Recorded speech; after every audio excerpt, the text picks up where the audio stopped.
बहुत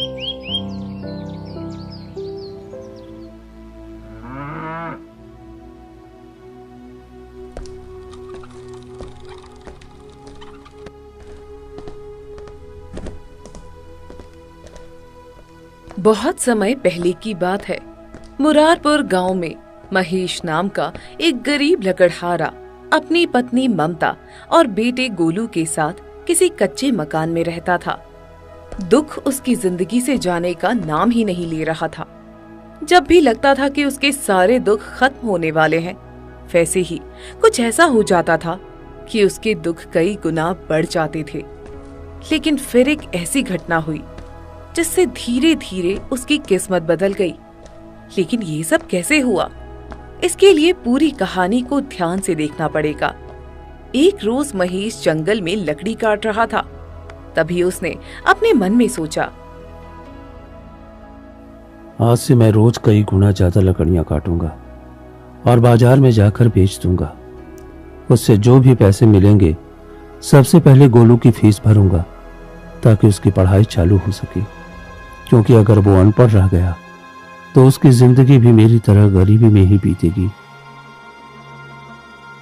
तो महेश काफी देर तक लकड़ियां काटता रहा। शाम तक उसने ढेर सारी लकड़ियां काटकर उसका गट्ठर बना लिया और सर पर रखकर वहां से जाने लगा। लेकिन वो जंगल नदी के दूसरी तरफ था। नदी पार करने के लिए एक लकड़ी का पुल बना हुआ था। उसी पुल से महेश नदी को पार करने लगा। सिर पर लकड़ी का गट्ठर रखे हुए था। आज मैंने दोगुनी मेहनत की है, भगवान मुझे इसका फल जरूर देगा। महेश ने इतना बोला ही था कि तभी अचानक आसमान काला हो गया। बहुत तेज अचानक आंधी चलने लगी। उसी आंधी में वो लकड़ी का गट्ठर नदी में जा गिरा। हवा इतनी तेज थी कि महेश ने पुल पकड़ लिया और मन ही मन सोचने लगा, हे भगवान, ये क्या हो गया? सारी मेहनत पर पानी फिर गया। अचानक बारिश तूफान सब एक साथ ही आ गया। जल्दी से पुल पार कर लेता हूँ, वरना कहीं पुल न टूट जाए और मैं नदी में गिर जाऊं, क्योंकि भगवान को तो मुझे दुख देने में मजा आता है। महेश ने किसी तरह नदी पार कर ली और अपने गांव की तरफ आ गया। इतनी तेज आंधी तूफान में दोबारा लकड़ी काटने भी नहीं जा सकता, वरना पता नहीं क्या हो जाए। नहीं, घर जाने के अलावा दूसरा कोई रास्ता भी नहीं है मेरे पास। तो इस तरह महेश आंधी और तूफान में खाली हाथ घर पहुंच गया।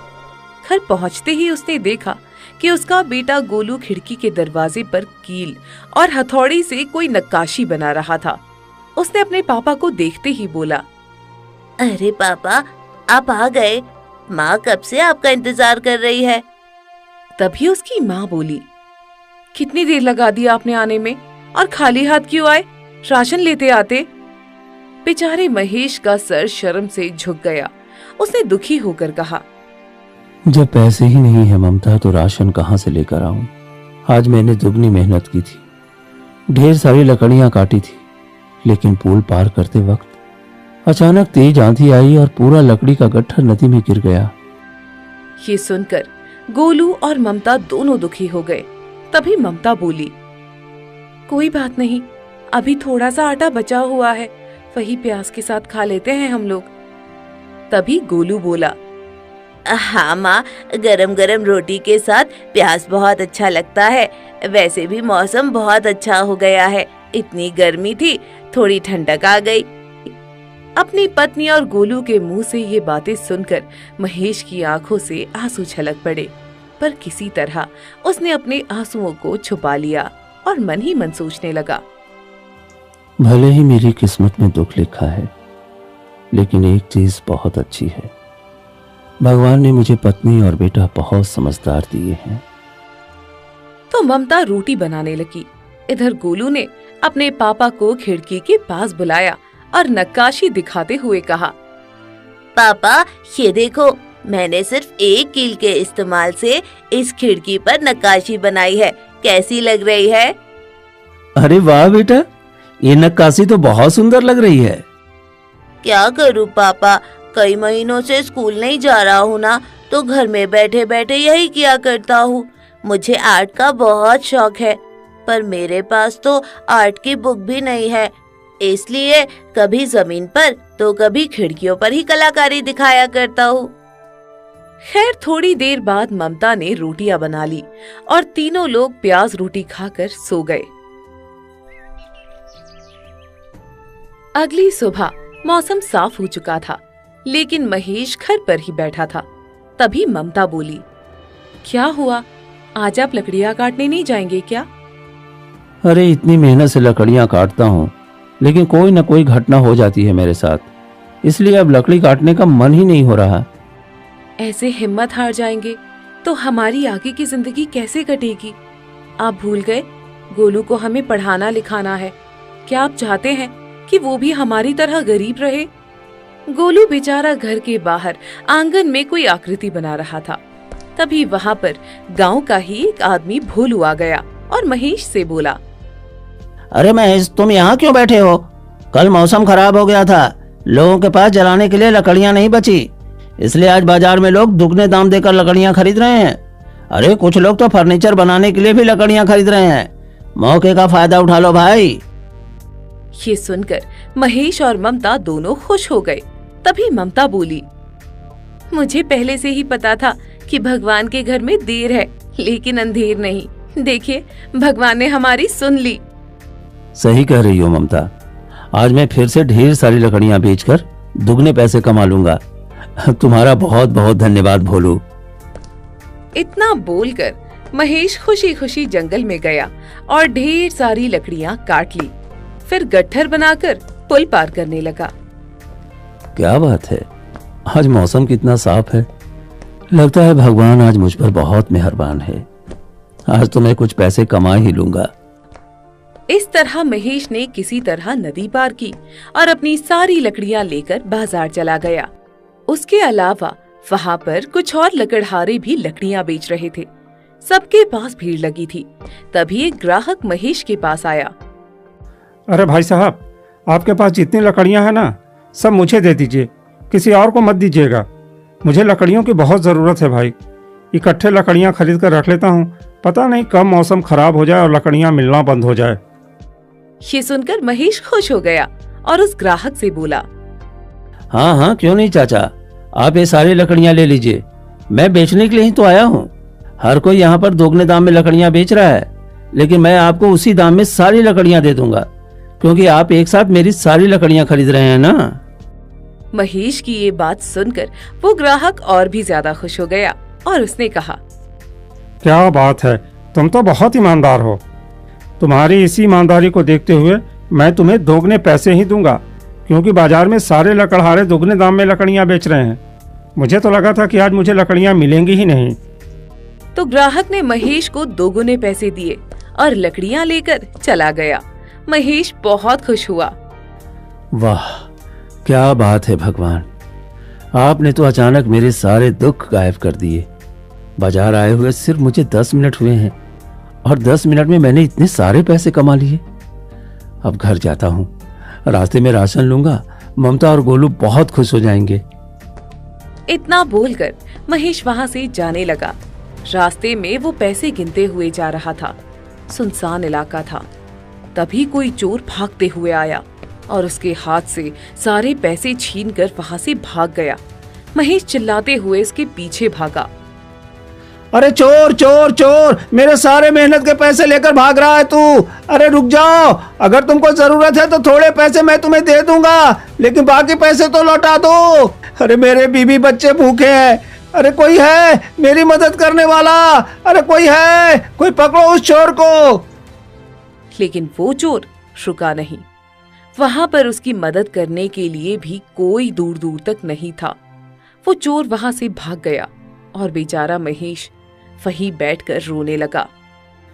हे भगवान, ये कैसी किस्मत बनाई है तूने मेरी।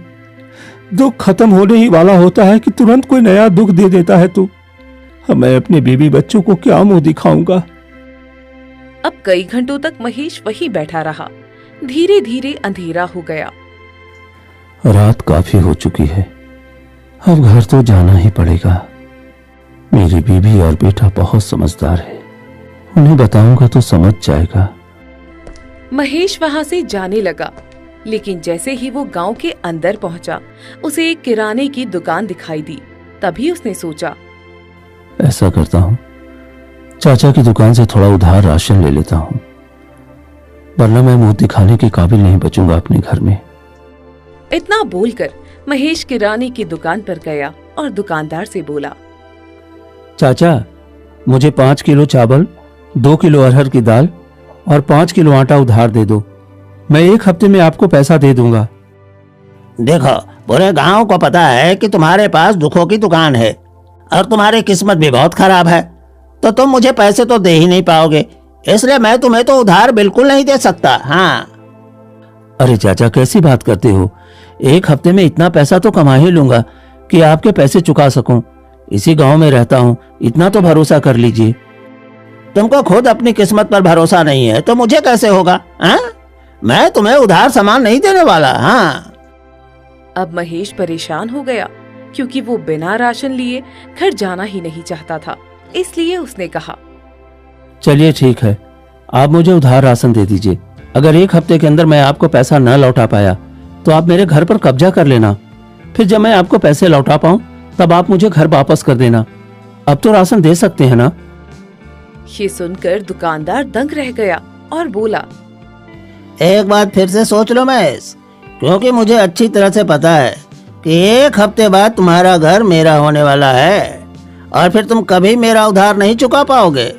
अरे थोड़े से राशन के चक्कर में 1 हफ्ते बाद तुम्हारा घर चला जाएगा। अरे कहीं नहीं जाएगा मेरा घर चाचा, 1 हफ्ते में इतना तो कमा ही लूंगा। मैंने जो बोला है जल्दी से मुझे दे दीजिए। ठीक है, जैसी तुम्हारी मर्जी। मेरा काम था तुम्हें समझाना, सो मैंने तुझे समझा दिया।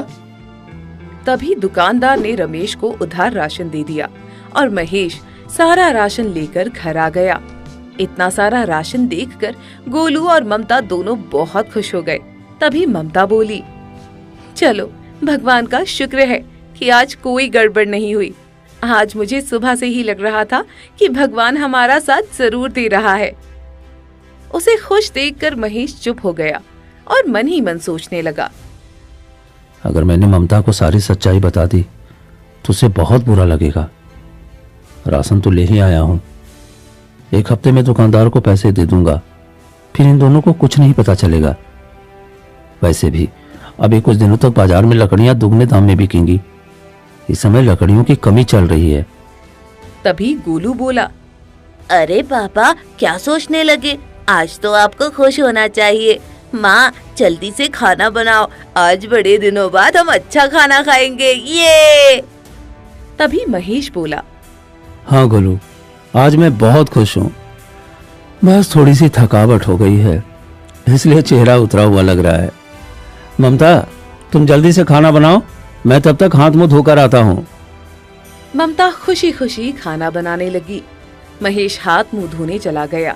इधर गोलू जमीन पर कोई आकृति बना रहा था। हाथ मुंह धोकर जैसे ही महेश आया तो गोलू से बोला, गोलू, तुमने पूरे घर को बर्बाद कर दिया है आकृतियां बना बनाकर, लेकिन मुझे पूरा भरोसा है 15-20 दिनों में मैं तुम्हारे स्कूल की फीस जमा कर दूंगा। फिर तुम स्कूल जाना ताकि घर बर्बाद ना करो। पापा, आप तो जानते ही हो ना कि मुझे कलाकारी का कितना शौक है। खैर, थोड़ी देर बाद ममता ने खाना बनाया और सब एक साथ बैठकर खाने लगे। तभी ममता बोली, आज बड़े दिनों के बाद दाल चावल रोटी सब कुछ एक साथ खाने को मिल रहा है। गोलू, पेट भर के खाना। हाँ माँ, पेट भर कर ही खाऊंगा। ऐसा लग रहा है कि जिंदगी में पहली बार इतना अच्छा खाना खा रहा हूँ। महेश उनकी बातें सुन रहा था, लेकिन कुछ बोल नहीं रहा था, क्योंकि असली सच्चाई तो सिर्फ उसे ही पता थी। खैर, खा पीकर सब सो गए। अगली सुबह महेश जल्दी उठ गया और बोला, ममता, गोलू, मैं जा रहा हूँ लकड़ियां काटने। आज कल से भी ज्यादा लकड़ियां काटूंगा ताकि ज्यादा पैसा मिले। गोलू की फीस भी तो भरनी है। तभी ममता बोली, हाँ ठीक है, आप जाइए। तो महेश तुरंत जंगल में चला गया। ढेर सारी लकड़ियां काटी और बाजार पहुंच गया। लेकिन बाजार में एक बहुत बड़ा ट्रक खड़ा था जिसमें ढेर सारी लकड़ियां थी। सारे ग्राहक उसी ट्रक से लकड़ियां खरीद रहे थे। बाकी लकड़हारे परेशान थे। तभी महेश ने किसी दूसरे लकड़हारे से पूछा, अरे भाई साहब, सारे लोग उस ट्रक वाले से लकड़ी क्यों खरीद रहे हैं?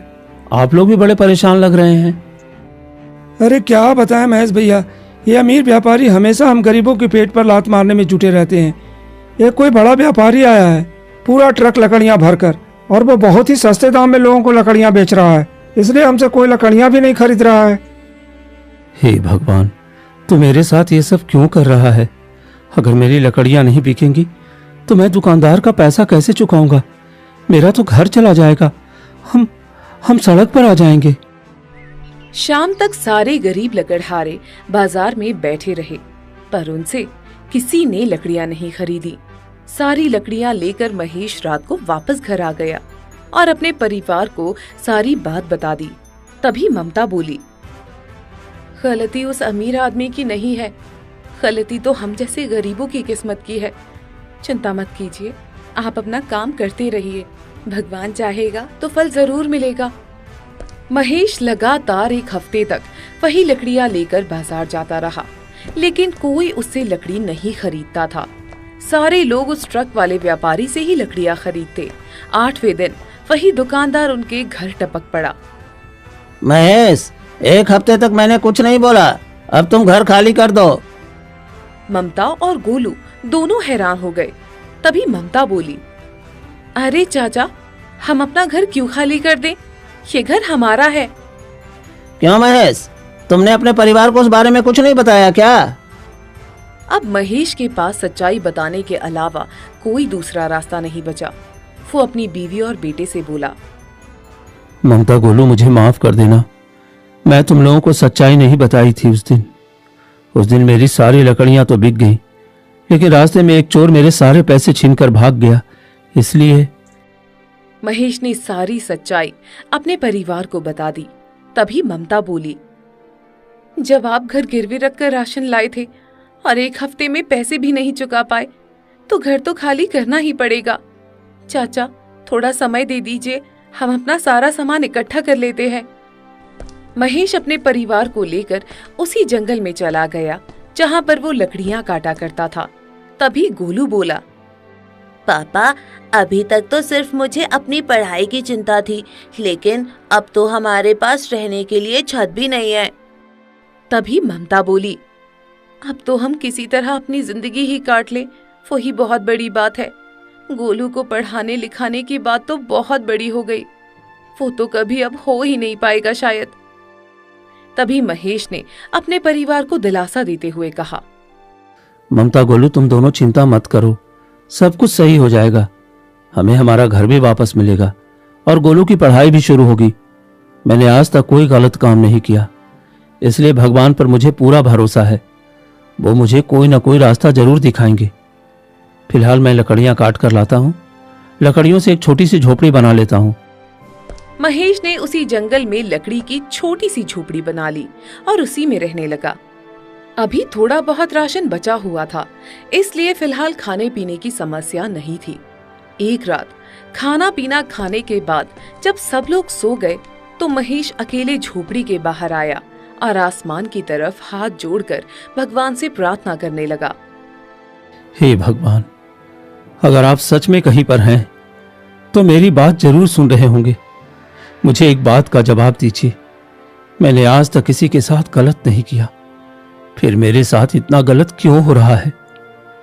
आप तो मेरी इतनी परीक्षा ले रहे हैं, मानो आप मुझे ब्रह्मांड का मैनेजर बनाना चाहते हैं। अब आपको मेरी मदद करनी ही पड़ेगी, या फिर मेरे पूरे परिवार को अपने पास बुला लीजिए। अब मैं और बर्दाश्त नहीं कर पाऊंगा भगवान, अब और बर्दाश्त नहीं कर पाऊंगा। ये कहते कहते महेश की आंखों से आंसू छलक पड़े। खैर, थोड़ी देर बाद महेश अपनी झोपड़ी के अंदर गया और सो गया। अगली सुबह उसने अपनी बीवी से कहा, ममता, मैं जरा बाहर जा रहा हूं, गोलू का ख्याल रखना, कहीं बाहर मत निकलना। इतना बोलकर महेश बाहर निकल गया। उसने जैसे ही नदी का पुल पार किया, वैसे ही थोड़ी दूर पर उसे एक बुजुर्ग आदमी मिला जो बेहोश था।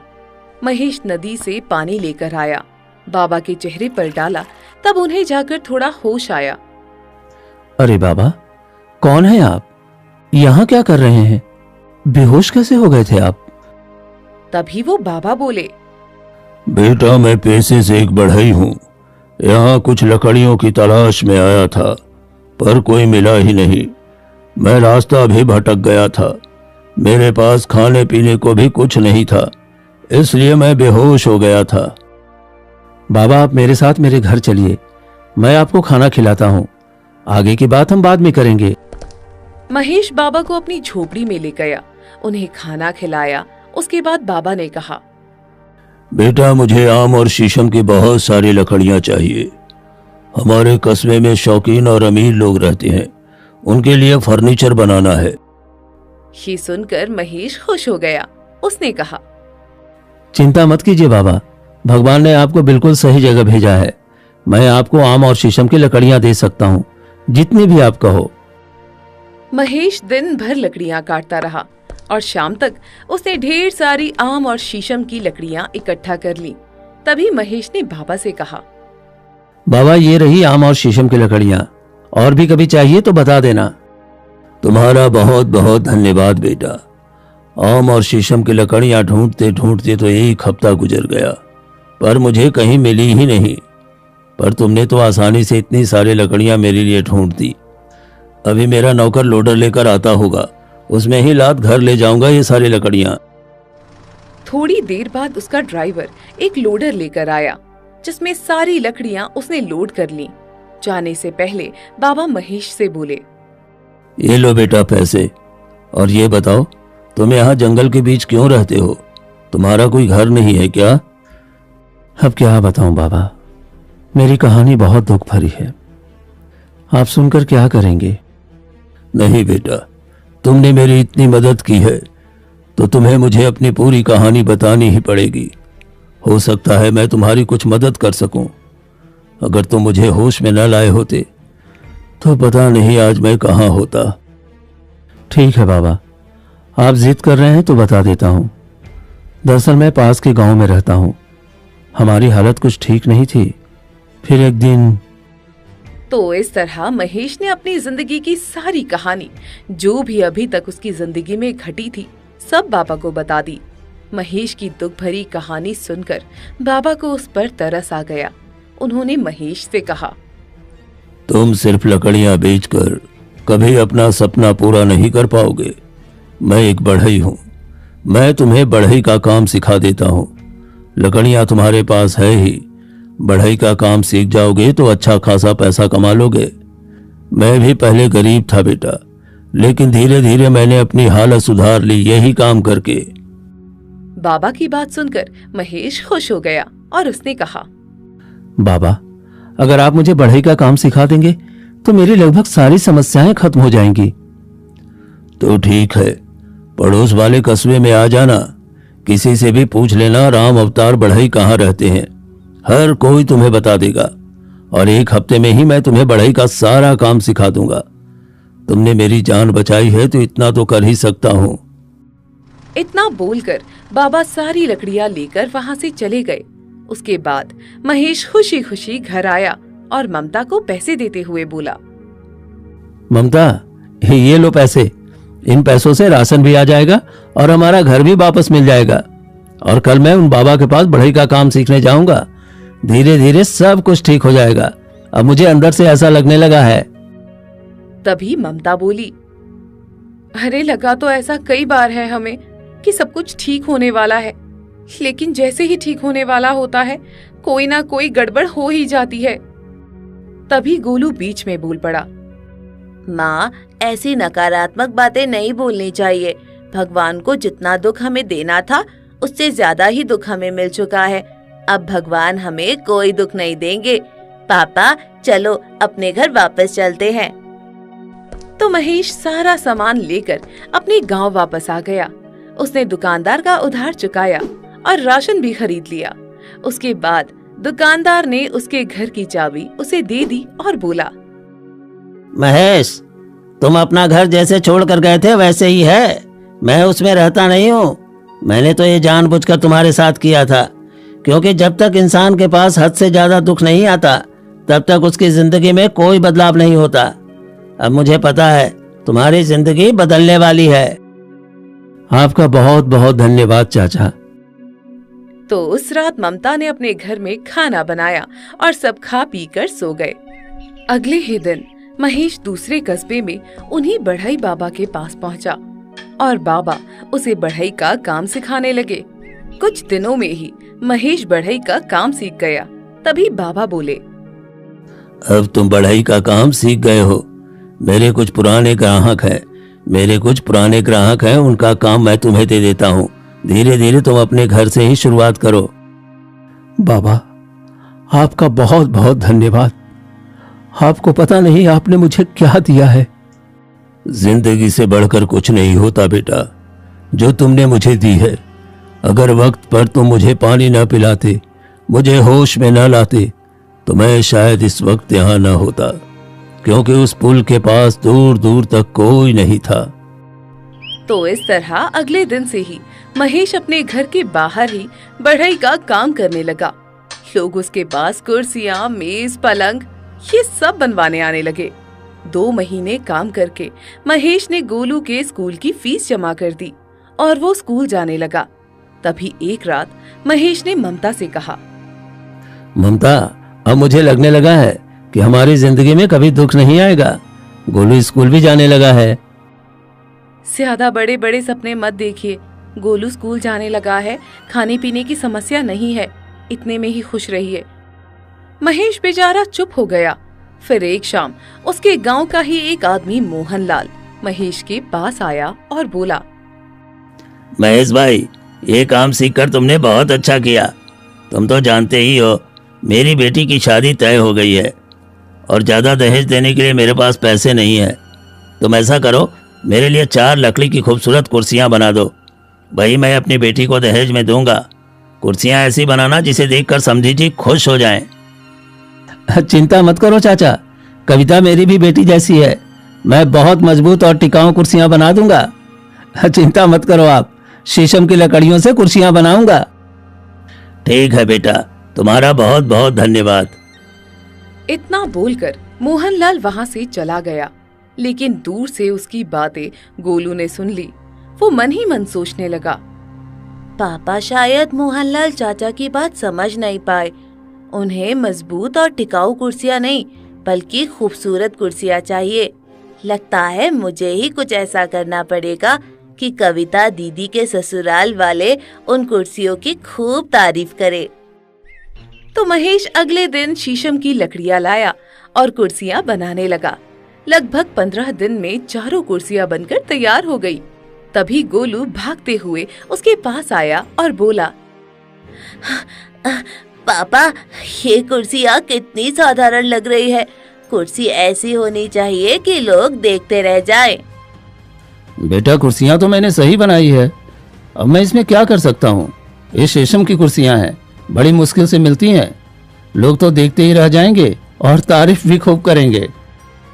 अरे, मजबूत होने से कुछ नहीं होता पापा, देखने में भी आकर्षक लगनी चाहिए। रुकिए, मैं इन चारों कुर्सियों पर नक्काशी कर देता हूँ, फिर देखना कमाल।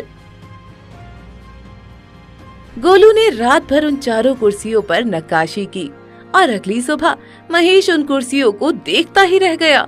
कुर्सियां देखकर वो बोला, अरे वाह, क्या बात है बेटा, तुमने तो कमाल ही कर दिया। लग ही नहीं रहा है कि ये वही कुर्सियां हैं जो मैंने बनाई थी। ऐसा लग रहा है कि ये किसी राजमहल की कुर्सियां हैं। तभी वहाँ पर ममता आ गई और बोली, मेरा बेटा तो शुरू से ही कलाकार है। आप ही हर वक्त उसे डांटा करते थे कलाकारी करने के लिए। अब थोड़ी ही देर बाद मोहनलाल खुद ही अपनी कुर्सियां लेने आ गया।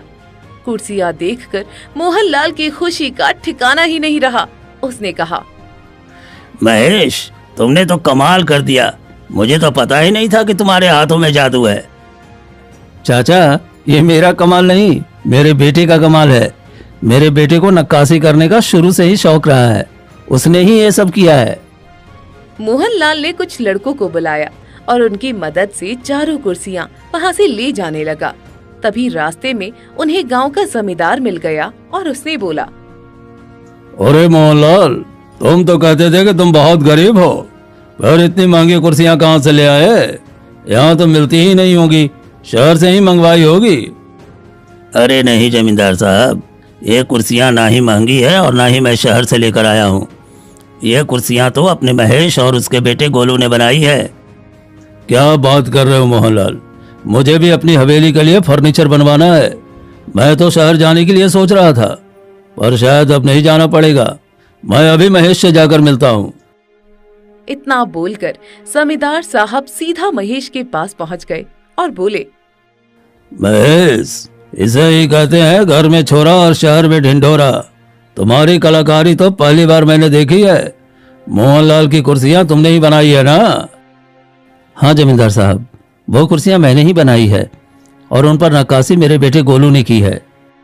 हाँ, मोहनलाल ने मुझे सब कुछ बता दिया है। अब तुम ऐसा करो, कल से मेरी हवेली में लग जाओ। मेरी हवेली का सारा फर्नीचर तुम्हें ही बनाना है और उस पर नक्काशी तुम्हारा बेटा करेगा। जो लाखों रुपए मैं शहर को देने वाला था, वो मैं तुम्हें दे दूंगा। ये सुनकर महेश की खुशी का ठिकाना ही नहीं रहा। उसने 1 महीने में ही जमींदार की हवेली का सारा फर्नीचर बना दिया। उसके बेटे ने नक्काशी कर दी और उसे लाखों रुपए मिल गए। अब धीरे धीरे महेश दूर दूर शहरों तक भी प्रसिद्ध हो गया और ढेर सारे पैसे कमाने लगा। कुछ महीनों में ही उसने अपना घर बनवा लिया। उसका बेटा इंग्लिश मीडियम स्कूल में पढ़ने लगा। तो इस तरह महेश ने हार नहीं मानी और अपनी जिंदगी की जंग आखिर वो जीत ही गया।